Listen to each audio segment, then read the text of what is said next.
자, 오늘 이 말씀을 중심으로 해서 다시 한번 제자, 사도, 장로라고 하는 제목으로 두 번째 말씀을 함께 상고하려고 합니다.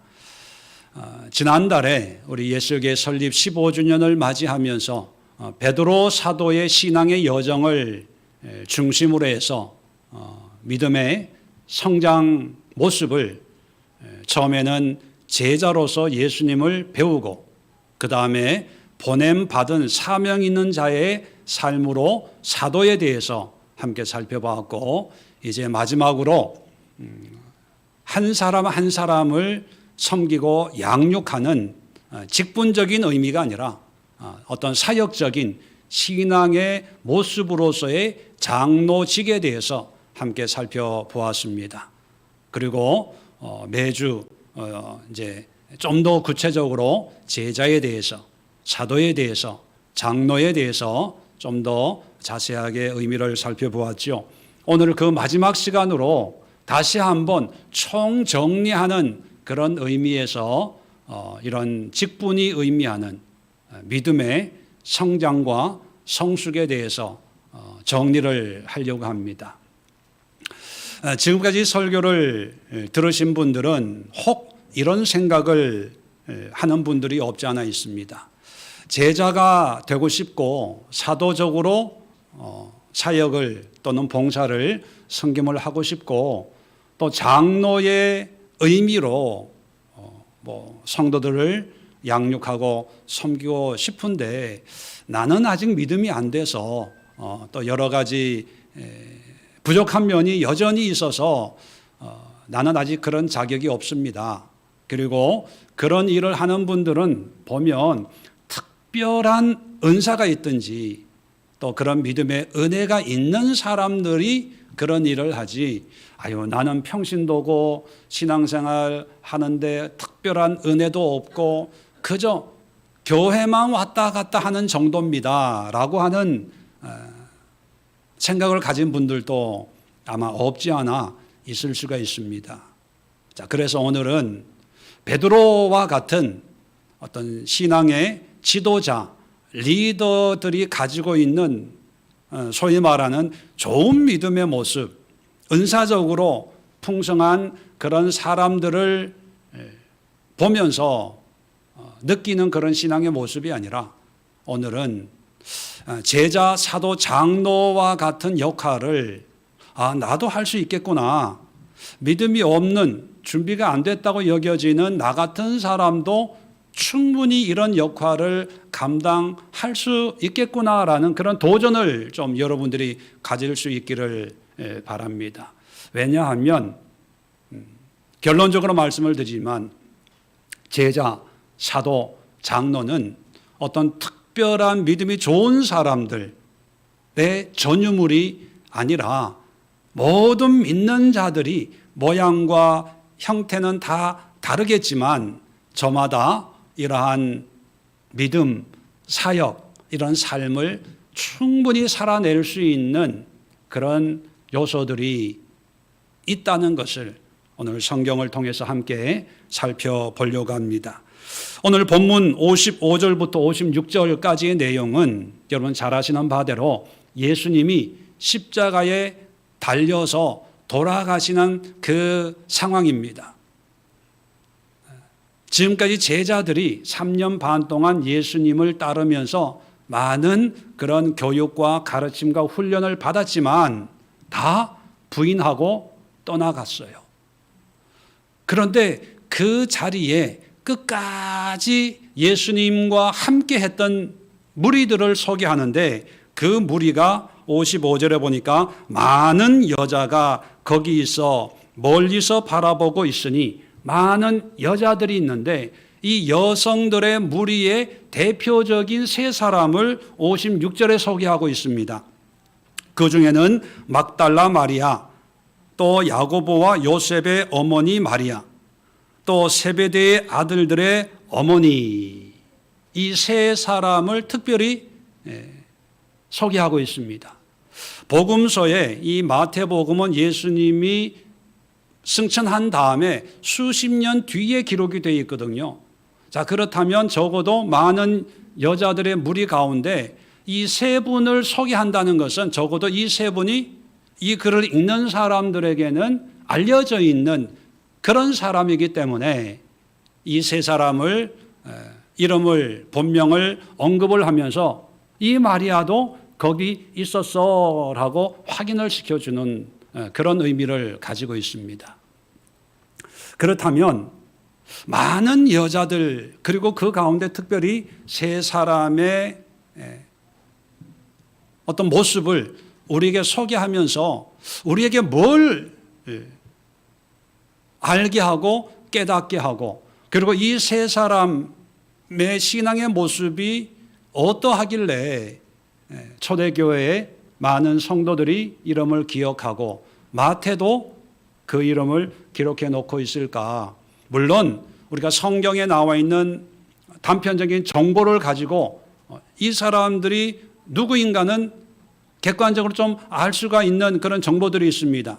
막달라 마리아는 누가복음 8장 2절에 보면 7 귀신이 들렸다가 예수님이 회복시켜준 그 여인으로 소개하고 있고요. 야고보와 요셉의 어머니 마리아는 여러 가지 그런 이론들이 있습니다. 대표적으로는 야고보와 요셉 하면 예수님의 동생들이거든요. 마가복음 6장 3절에 고향 사람들이 예수님을 보고 이렇게 얘기합니다. 이 사람이 마리아의 아들 목수가 아니냐? 야고보와 요셉과 유다와 시몬의 형제가 아니냐? 이렇게 얘기하는 장면이 있거든요. 여기에 보면 예수님의 동생 가운데 야고보와 요셉이 있다는 걸 알 수가 있어요. 예수님의 어머니도 마리아잖아요. 그러니까 요셉과 야고보의 어머니 마리아 했을 때 예수님의 어머니 성모 마리아를 얘기하는 게 아닐까라고 하는 사람도 있고 또 어떤 사람들은 아니 성모 마리아를 의미한다면 그냥 간단하게 예수님의 어머니 이렇게 얘기하면 되는데 왜 굳이 야고보와 요셉의 어머니 마리아 그랬을까? 그것은 성모가 아니라 또 다른 사람 제3의 인물일 거다 이렇게 얘기하는 사람들도 있습니다. 정확히 누구인지는 그렇게 중요하지 않아요. 세베대의 아들들의 어머니, 세베대의 아들들 하면 야고보와 요한을 의미합니다. 예수님에게 우리 두 아들을 예수님의 오른편, 왼편 성경의 치맛바람을 일으켰던 마가복음 15장에 보면 살로메라는 이름이 또 등장을 하거든요. 그래서 살로메가 본명일 거다라고 생각하는 사람이 있고 또 살로메는 살로메 세데베의 아들들의 어머니는 또 다른 어떤 존재다라고 이야기를 하고 있습니다. 그런데 중요한 것은요, 이들의 신분이 누구냐 하는 것이 중요한 게 아니라 이들을 통해서 우리에게 어떤 신앙을 보여주냐, 그게 의미가 중요한 거거든요. 자, 이 여인들을 소개하는데 사회적인 지위를 얘기하는 것도 아니고 어떤 믿음의 어떤 모습을 얘기하는 것도 아니고 어떤 직분을 얘기하는 것도 아니라 자, 55절에 보면 이들을 어떻게 소개하냐?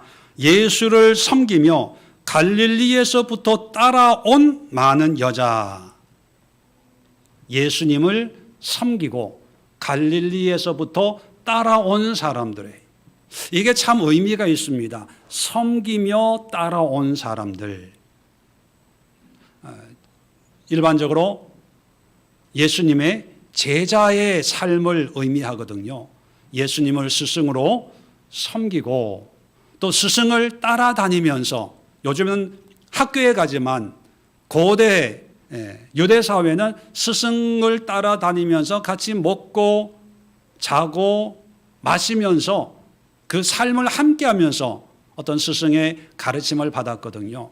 그러면 제자하면 스승을 섬기고 따라다니면서 배우는 사람들의 그렇게 보면 이 여자들도 예수님의 제자의 모습을 보여주고 있습니다. 우리는 제자하면 12 제자를 생각을 하고 예수님이 12명을 제자 삼았기 때문에 제자가 사도가 되고 어떤 신앙의 지도자가 됐다고 생각을 합니다.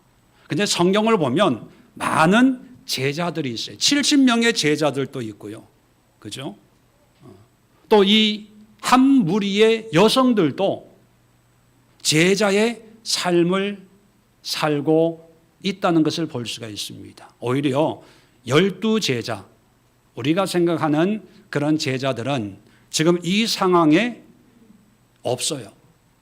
다 도망갔습니다. 왜냐하면 자기가 원하는 어떤 기대와 그런 모습으로 예수님이 살지 않으니까 자기 기대와는 다르다고 생각해서 다 부인하고 떠났습니다. 그래서 엄밀하게 보면 그 12명의 제자는 제자가 아닌 거죠. 탈락한 거죠. 그런데 이름 없는 한 무리의 여성들이 끝까지 예수님을 섬겨요. 예수님이 능력을 행할 때만 섬기는 것이 아니라 십자가에 달려서 돌아가시고 있는 그 상황까지도 로마 군인이 지키고 있기 때문에 뭔가 할 수 있는 건 없지만 마음으로 그리고 그 자리에 함께 함으로써 그 스승인 예수님을 섬기고 그리고 12제자는 예수님이 예루살렘에 입성하면서 마치 왕이 될 거라고 하는 기대를 가지고 따랐어요.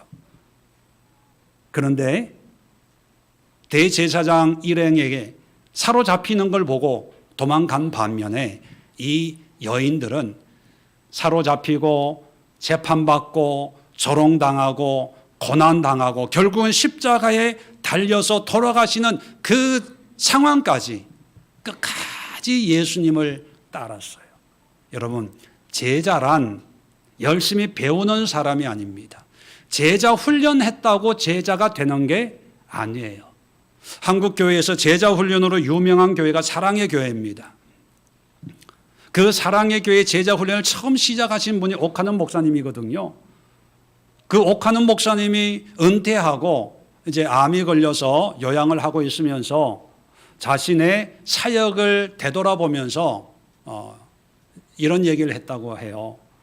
내가 한 제자 훈련은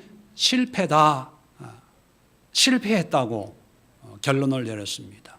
그 이유는 뭐냐면 제자 훈련을 통해서 교회는 성장을 했는데 교회 일꾼들은 많이 만들어졌는데 정작 하나님의 일꾼은 드물다는 것을 본인 스스로가 깨닫게 되었기 때문입니다. 제자는 나의 기대를 예수님을 통해서 이루는 사람이 아닙니다. 내가 원하는 바를 예수님을 통해서 확증받고 그것이 맞다고 인정받기 위해서 스승을 따르는 사람들이 아닙니다.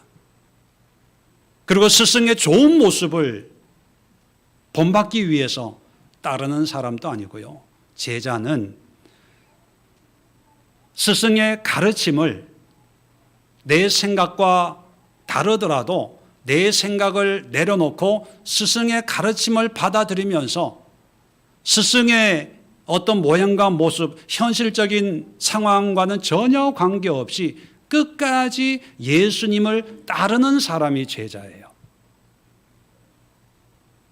우리는 환경을 보고 믿음을 이야기합니다. 환경이 잘 되면 하나님의 축복이라 그러고 환경이 어려우면 무슨 죄가 있나?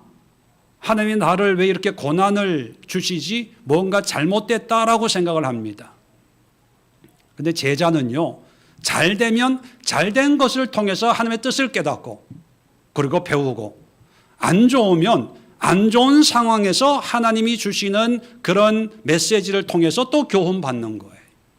그게 제자입니다.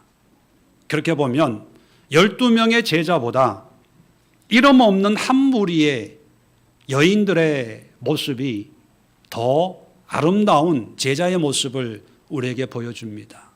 그렇다면 우리가 제자의 삶을 산다는 것은요, 제자 훈련에서 무슨 프로그램을 완수를 하고 과정을 겪고 그리고 예수님에 대해서 성경에 대해서 교리적으로 신학적으로 많이 배우고 연구해서 그런 삶이 어떤 제자의 과정이라고 생각한다면 큰 오산입니다.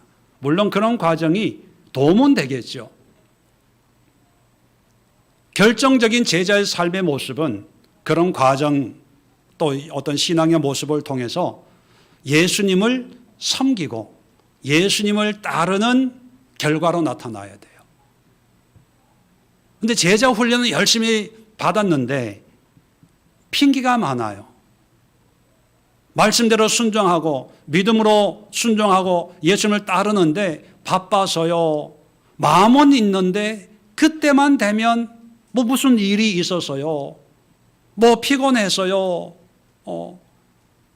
이런 변명이 이런 핑계가 어쩌면 12제자들의 모습과 똑같은 거거든요.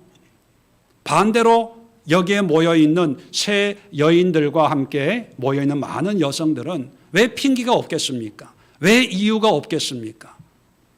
개인들마다 왜 사정이 없겠어요?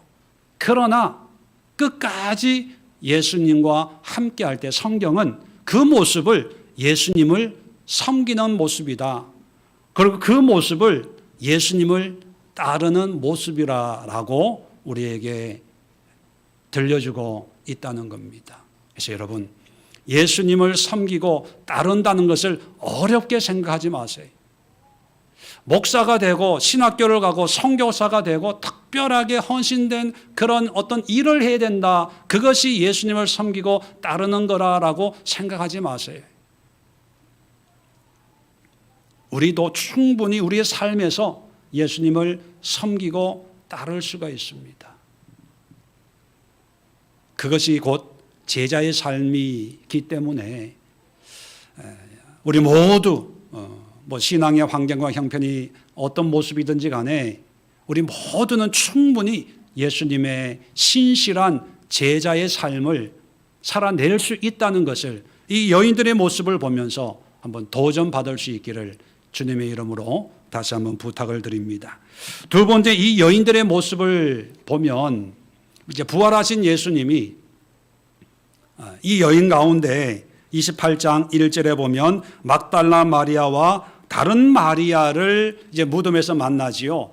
자, 그리고 10절에 이렇게 얘기합니다. 무서워하지 말라. 가서 내 형제들에게 갈릴리로 가라 하라. 거기서 나를 보리라. 자, 이 두 여인, 무덤에 찾아온 두 여인에게 부활하신 예수님이 말씀을 주세요. 가라. 그리고 제자들에게 갈릴리에서 보자고 전해라. 그렇게 말씀을 이제 임무를 주시는 거죠. 자, 그랬을 때 11절에 28장 11절 여자들이 갈 때 여자들이 순종해서 갔다는 것입니다. 자, 사도라는 말이 뭐냐면 보냄받은 사람들이라는 의미라 그랬죠. 12제자들처럼 성령 충만해서 복음을 선포하기 위해서 보내는 사람들도 사도예요. 그런데 또 이 여인들처럼 보내는데 그냥 내가 이런 말을 했다고 가서 전달하는 역할도 사도의 역할입니다. 당시 상황으로 이 여인들 입장에서 예수님이 부활했다는 이 사실을 제자들에게 알린다는 것은 굉장히 많은 문제를 가지고 있는 그런 일입니다. 왜냐하면 우리는 오늘날에는 좀 이렇게 상황이 다르다 보니까 이 상황을 이해하기가 좀 쉽지가 않은데 예수님 당시에 유대 사회, 예루살렘의 상황은 여자들의 사회적 지위가 굉장히 낮은 상태예요. 어떤 고대 문헌에 보면 경건한 유대인들은 매일 아침 일어나서 하나님께 기도하는 기도문이 이제 발견이 됐는데 그 매일 아침에 드리는 기도문의 첫 번째 기도의 제목이 뭐냐면 하나님 앞에 감사 기도를 하는데, 하나님 아버지, 나를 이방인이나 여자로 태어나지 않게 하심을 감사합니다 라는 기도문이 있어요. 왜냐하면 당시의 여자라고 하는 것은 죄송하지만 여러 가지 차별의 대상이에요. 첫째로 뭐냐면 교육의 기회가 주어지지 않습니다. 가르치질 않아요. 그저 글을 읽고 쓸 정도, 이제 귀족들 경우에 평민들에게는 그것도 허락되지 않고요. 그리고 법정에서 뭔가를 증언할 때 여자의 증언은 신뢰할 수 없다고 인정을 받지는 못해요. 성경에 보면 사람들 수를 헤아리는데 여자는 포함이 돼요, 안 돼요? 남자만 5,000명. 여자는 죄송하지만 인원수에 들지 않습니다. 그래서 오늘 예배 드리는 숫자가 10명. 이런 사회적인 상황에 부활하신 예수를 만났어요. 그리고 가서 전하래요. 자, 그랬을 때 새벽에 갔기 때문에 이제 아침이 됐다고 가정을 해보면 아침에 사람들에게 가서 3일 전에 죽으신 예수님이 부활하셨습니다. 그 예수님이 나에게, 여러분들에게 전하라고 하는 메시지가 갈릴리에서 만나자고 하는 그 메시지입니다. 갈릴리로 가세요 라고 했을 때 우리는 아무 의식 없이 성경을 읽지만 당시 상황에 있는 여자들은 고민이 많았어요. 왜 우리도 그러잖아요. 옛날에, 요즘은 그런 얘기가 없지만 옛날에 혹시 그런 얘기 들어본 적 있어요? 가게 하는 사람들이 가게 문을 열었는데 첫 손님이 여자면 그날 대박, 그게 아니었잖아요. 뭐 재수가 있니 없니. 그런데 2000년 전에 유대 사회는 더 했을 거예요. 그리고 분명히 죽은 그 예수가 부활했다는 얘기를 믿었겠어요? 안 믿었겠어요? 안 믿었어요. 왜? 여자의 말은 신빙성이 없다는 사회적인 관습이 있었기 때문에. 그리고 이런 사실은 이 마리아도 알아요. 아침부터 얘기를 한다고 사람이 들을 것 같지도 않고 또 내가 얘기한다고 되겠냐. 그럴 때 가서 전해라 했을 때 우리 같으면 이렇게 얘기를 했을 게, 예수님 알겠는데 나는 자격이 안 돼요. 그리고 내가 얘기한다고 안 들어요. 할 수만 있거든 나를 사용하지 마옵시고 어린 소년을 통해서 말씀하옵소서. 뭐 이렇게 얘기를 했을 거예요. 이 여인들이 정말 놀라운 은혜를 누린 거죠. 죽은 예수님을 만났으니까. 그런데 그 예수님의 지시사항을 전달하기에는 당시에 어떤 여러 가지 사정이 있기 때문에 쉽지가 않았어요. 그런데 갔다는 것입니다. 우리에게는 사도적인 삶을 살아야 되는데 그 사도적인 삶이란 뭐냐 하면 예수님의 뜻에 순종해서 헌신하는 거예요. 물론 12사도와 같은 그런 삶도 있지만 마리아와 같은 이런 사도적인 삶이 있어요. 왜 우리가 사도적 삶을 살지 못하냐 하면 아까 말씀드린 것처럼 핑계가 많아서 그래요. 나는 자격이 없습니다. 믿음이 없어요.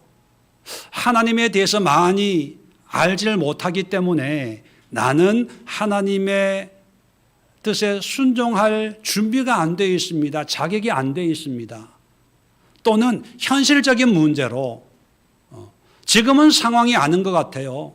지금 분위기가 아닌 것 같습니다. 다음에 할게요. 나중에 할게요. 적당한 기회를 봐서 할게요. 얼마나 많은 핑계를 상황에 연결시켜서 얘기를 합니까? 또 어떤 경우에는 결과를 먼저 유추해서 좋은 결과를 맺을 자신이 없을 때 과연 내가 얘기를 한다고 저 사람이 바뀌어질까? 안 바뀌어져. 내가 얘기한다고 저 사람이 들을까? 아마 안 들을 거야. 결과에 대한 확신이 없으니까 자신감이 없어지는 거예요. 그런데 여러분, 사도적 삶이라고 하는 것은 이 여인들은요, 가서 제자들의 마음을 바꾸라는 얘기가 아니에요. 가서 그냥 전달하는 거예요. 전달. 예수님이 이런 말씀을 하셨습니다. 전해주는 거예요. 바뀌고 안 바뀌고 순종하고 안 하고는 그 사람들, 듣는 사람들의 문제예요.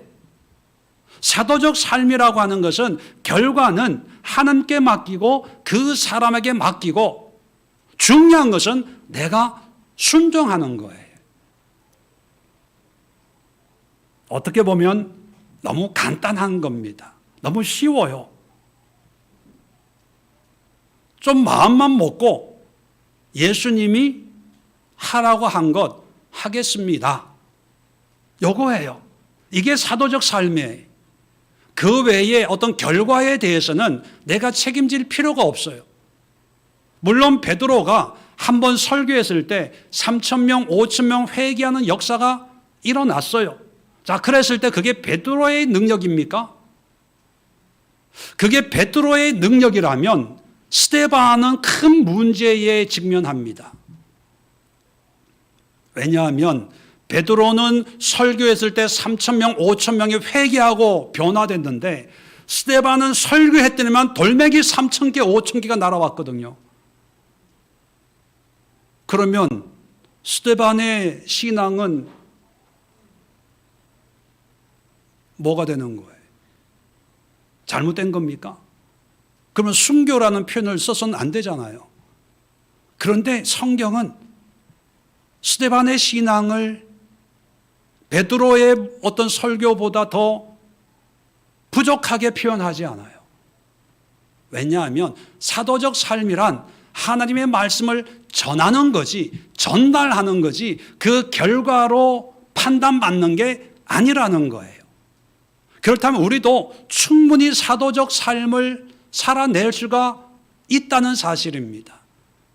가서 전달하는 거예요. 내가 가르치려고 하지 않고, 설득시키려고 하지 않고, 내가 변화시키려고 하지 않고, 내가 어떤 감동을 주려고 할 필요가 없이 성경에 이런 말씀이 있습니다. 예수님은 이런 분입니다. 배운 대로, 경험한 대로 전달해 주는 거예요. 믿고 안 믿고 변화되고 안 되고는 그 사람의 몫이고 또 그 상황에 역사하시는 하나님의 몫이지 사도의 삶을 사는 우리의 몫은 아니라는 거죠. 그래서 여인들은 예수님의 그 말씀을 그대로 전했어요. 자, 세 번째, 이 여인들이 우리에게 보여주는 삶이 장로의 삶입니다. 그런데 성경 어디에도 이 여인들이 장로가 됐다는 말은 없어요. 그리고 이제 복음서에 예수님의 어떤 십자가의 죽으심과 장례와 부활을 목격했거든요. 이 마리아가. 그런데 신약 사도행전이나 다른 복음서에 보면 초대교회에 이 여인들이 어떤 일을 했다는 그런 흔적이 없어요.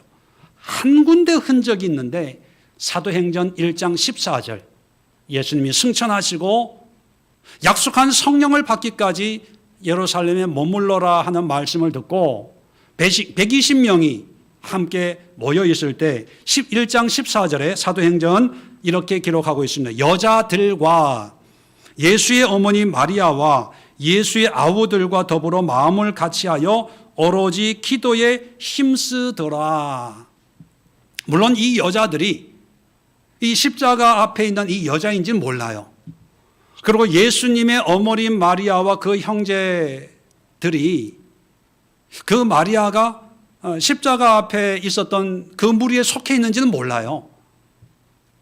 근거를 찾으려면 아주 약한 고리를 요 정도밖에 찾을 수가 없어요.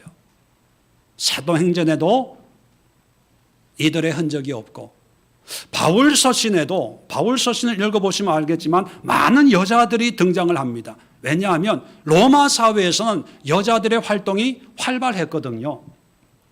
로마서 16장 보면 한 40명의 이름이 언급하는데 반 이상이 여자의 이름이에요. 베베 같은 사람은 바울의 편지를 가지고 로마에 전달하는 역할을 했고, 루디아 같은 분은 빌립보 교회를 개척하는 그런 일을 했거든요. 이렇게 여성들의 사회적 활동이 로마 제국 안에서 왕성했다면 이들의 행적도 소개할 만한데 소개하지 않아요. 그러면 이들은 전달만 하고 그냥 아무런 일을 하지 않았을까? 자, 당시 상황을 한번 유추해 봅시다. 자, 이들이 이제 예수님을 부활을 알리고 이제 제자들을 이제 갈릴리로 보내서 요한복음에 보면 갈릴리에서 예수님을 만나는 장면이 나옵니다. 자, 그리고 40일 뒤에 승천하시죠. 그리고 120명의 성도들이 전심으로 기도하다 성령을 받고 이제 제자들이 사도가 되어서 이제 교회가 개척이 되기를 시작을 합니다. 예루살렘 교회가 세워지게 되지요. 자, 이랬을 때 제자들이 사도로서 복음을 전할 때 예수님을 섬기고 갈릴리에서부터 십자가까지 따라온 이 여인들, 그리고 제자들은 다 부인하고 도망을 간 상태에도 이 여인들은 예수님의 장례를 목격을 했고 또 예수님의 부활을 목격한 생생한 간증이 있는 사람들이에요. 그러면 제자들이 사도가 되어서 활동하고 있을 때 이런 간증이 있는 특별한 은혜를 경험한 이 여인들의 어떤 교회 안에서의 지위랄까, 어떤 무게감은 어떤 면에서는 사도들보다, 12제자보다 더 이 무게감이 있지 않았을까, 그런 생각을 해요. 그렇지 않겠습니까? 제자들은 도망갔잖아요. 근데 이 여인들은 끝까지 지켰잖아요. 그리고 제자들에게 예수의 부활을 전한 사람이 이 여인들이거든요. 그러면 간증이 있어요. 할 말이 있다는 거예요.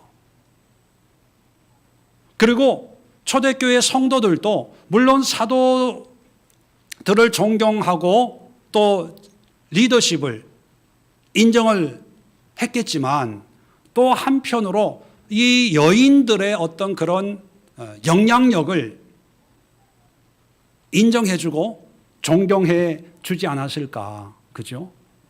자, 그런데 왜 성경은 이들에 대해서 침묵을 하고 있을까? 저는 이것이 장로의 의미라고 생각을 합니다. 지난주에도 말씀드렸지만 오늘날 장로는 교리적인 장로고 역사적인 산유물이기 때문에 성경적이질 않아요. 성경적인 장로는 직분의 의미가 아니라 삶의 의미다라고 말씀을 드렸어요. 직분은 내 이름이 기록이 돼야 되고 또 알려져야 되고, 직분적으로는 어떤 역할의 어떤 모습이 분명히 있어야 됩니다.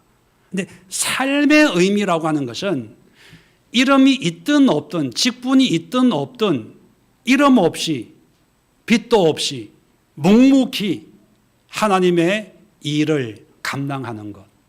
그래서 이 여인들은 신약 성경에 어디에도 이름이 언급되지 않았지만 세워진 새로운 신앙 공동체인 교회를 통해서 하나님을 여전히 섬기고 또 성도들을 섬기고 양육하는 그런 일을 꾸준히 했다고 볼 수가 있습니다.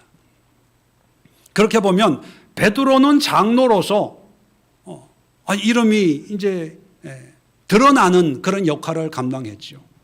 그리고 어디 가든지 어떤 지도자로서의 영향력을 미치는 그런 사도요 장로였다면, 이름 없는 또 소수의 마리아와 같은 이런 여성들은 사회적으로 지위가 아주 낮았어요.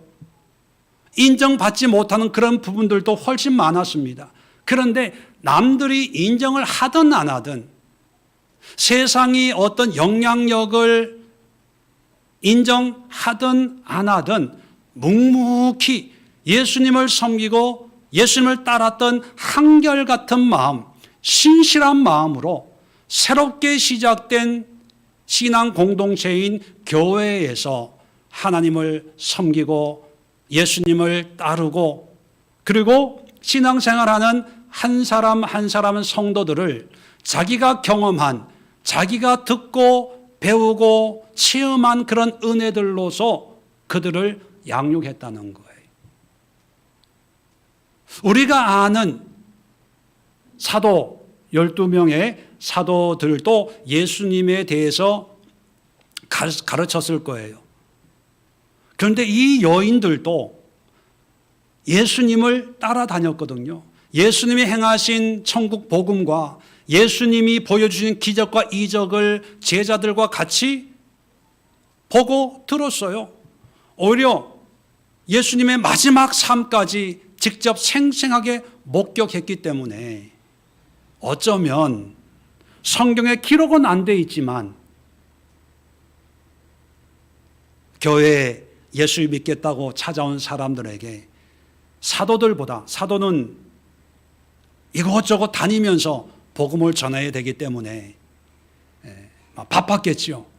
근데 이 여인들은 한 교회, 자기 집에 있는 에클레시아에서 예수 믿으려고 온 사람들에게 더 구체적으로, 더 섬세하게, 더 자세하게, 그리고 자기의 믿음과 어떤 신앙, 왜 내가 예수의 죽음에까지 가서 그걸 목격했는지, 왜 내가 무덤에 향료를 가지고 갔었는지, 부활하신 예수님이 나에게 말씀하셨을 때의 어떤 상황, 그때의 마음, 이런 것을 더 실감나게 전함으로 많은 사람들을 믿음으로 세우는 그런 일을 했지 않았을까. 여러분, 우리가 하나님의 일을 한다는 게 어떤 타이틀을 가지고 환경과 상황이 맞춰 이게 형성이 돼야 하나님 일을 하는 그런 역할도 분명히 있습니다. 그런 또 다른 똑같은 역할, 제자요, 사도요, 장로지만 다른 상황에서도 충분하게 감당할 수가 있는데, 우리는 그저 보여지는 어떤 한 면의 모습, 그저 눈에 보여지고 느껴지고 사람들에게 상황적으로 뭔가 존경받는 것처럼 보여지고, 뭔가 이렇게 직분이나 뭐 세상적으로 얘기하면 어떤 감투, 직책, 어떤 명함 같은 타이틀에 너무 매이다 보니까 정말 중요하고 의미 있는 그런 삶은 살지 못하면서 나도 저렇게 돼야지, 내가 죽을 때 뭐 명패라고 그래요, 위패라고 그래요. 거기에 성도 아무개보다는 장로 아무개, 권사 아무개 해야 하나님 앞에 가서 뭐 할 말이 있지, 그런 마음으로 장로 되기 위해서 사활을 걸어요. 인생의 후반전을 거기에 투자를 하는 경우들이 있습니다. 목사도 마찬가지예요. 목사가 되어야, 목회를 해야만 목사의 일을 하는 게 아닌데, 목사가 돼야 성도들이 만만하게 안 봐. 옛날 어느 교회에서 여자 전도사님들이 그런 얘기하는 걸 들었어요. 전도사니까 교인들이 너무 만만하게 봐서 목사 안수 받아야 되겠대.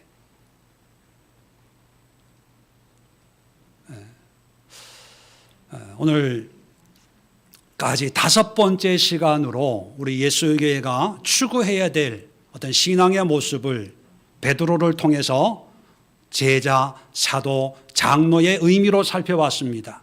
오늘 그 마지막 시간으로 정말 베드로와 어떤 대비되는 인물들이죠. 사회적으로 인정받지 못하고 배우지 못하고 그 존재감마저도 부정당할 수 있는 그런 환경에 있는 한 무리의 여인들, 그 중에 소수의 어떤 마리아들의 모습을 우리가 살펴보면서 어떻게 보면 베드로와 이 여인들의 모습은 정반대일 수 있지만 그러나 그 삶을 보면 똑같이 하나님 나라에 쓰임받는 제자요, 사도요, 장로의 모습을 가지고 있다는 거예요. 그렇다면 오늘을 살아가는 우리가 도전받아야 될 건 직분이 아니라 삶이라는 거예요. 삶. 그런 확신이 있어야 됩니다. 세상은 직분을 인정을 해줘요.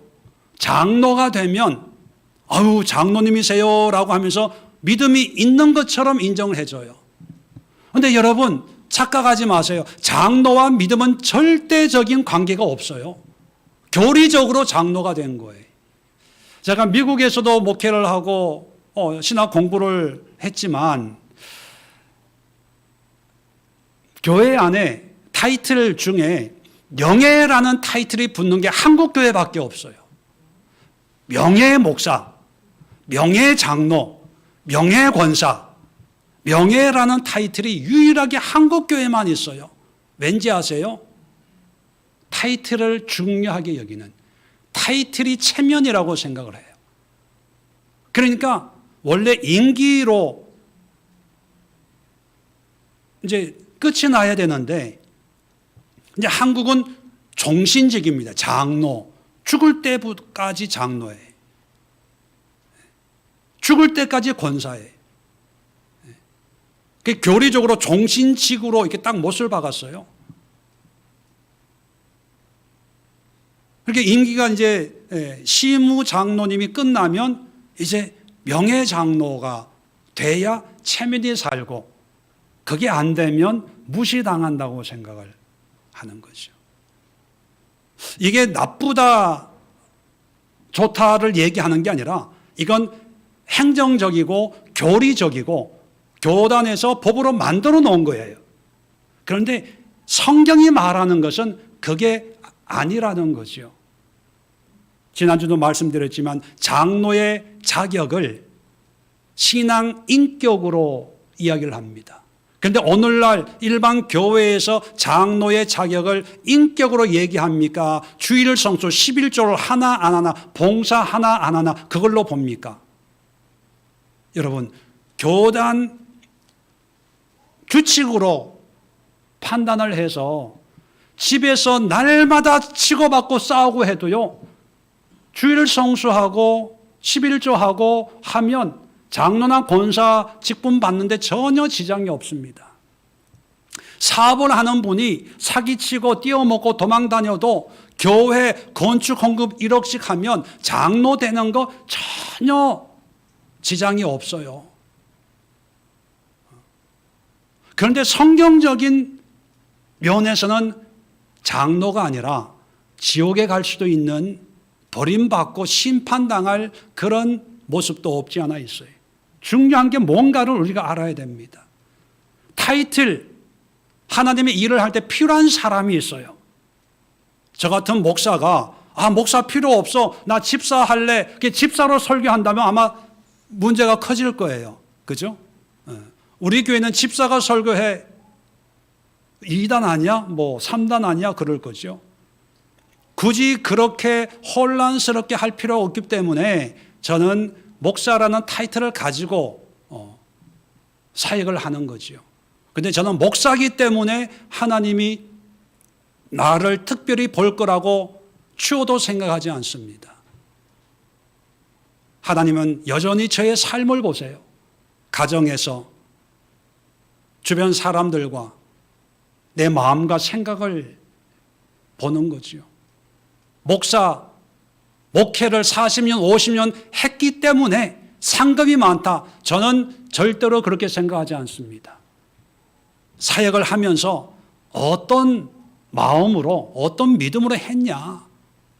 결론적으로 말하면 저나 여러분들이나 똑같이 삶으로 우리가 받은 은혜에 합당한 그런 역할을 감당하는 거예요. 그러니까 제가 목사로서 부족하지만 감당하는 것처럼 여러분들은 권사님으로, 집사님으로, 성도님으로서 여러분 삶 속에서도 충분히 제자의 삶을 살 수 있고 사도의 삶을 살 수 있고 또 장로의 삶을 살 수가 있다는 거예요. 오늘 성경에 나오는 이 여인들도 그런 삶을 우리에게 보여주고 있다면 믿음 안에 예외는 없다.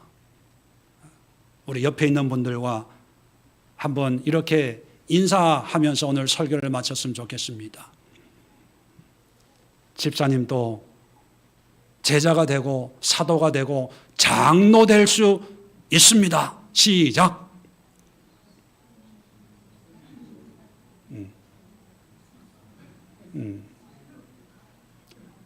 그리고 이렇게 얘기해 주세요. 지금부터 장로 하세요.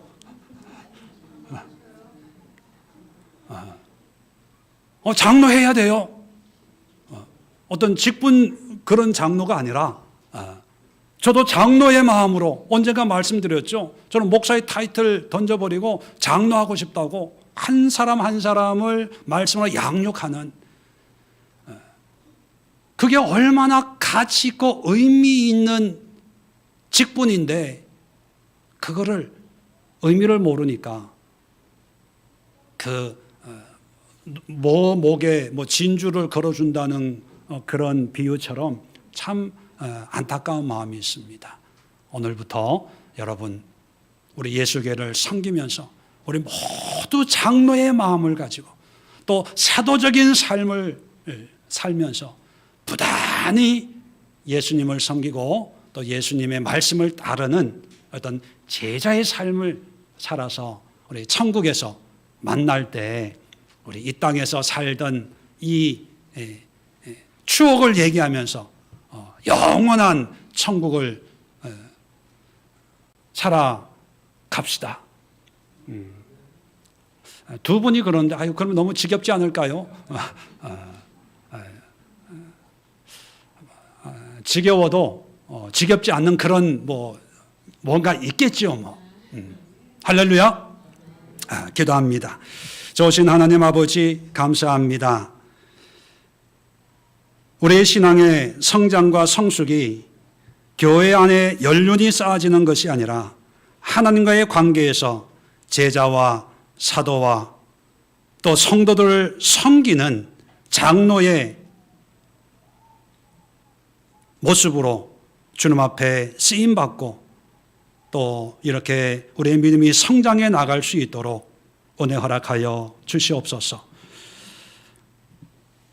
이제는 우리 주 예수 그리스도의 은혜와 하나님 아버지의 크고 놀라운 사랑하심과 성령의 교통하심이 하나님 앞에 새로운 각오와 결단을 가지고 남은 생애를 헌신하고자 우리의 삶의 현장으로 달려가는 우리 권속들과 저들의 삶의 모든 현장과 이 나라의 민족 세계 열방 위에 또 한국 교회 위에 또 모든 선교지 위에 고난당하는 그런 지역 위에 지금부터 영원까지 함께하옵시기를 간절히 축원드리옵나이다. 아멘.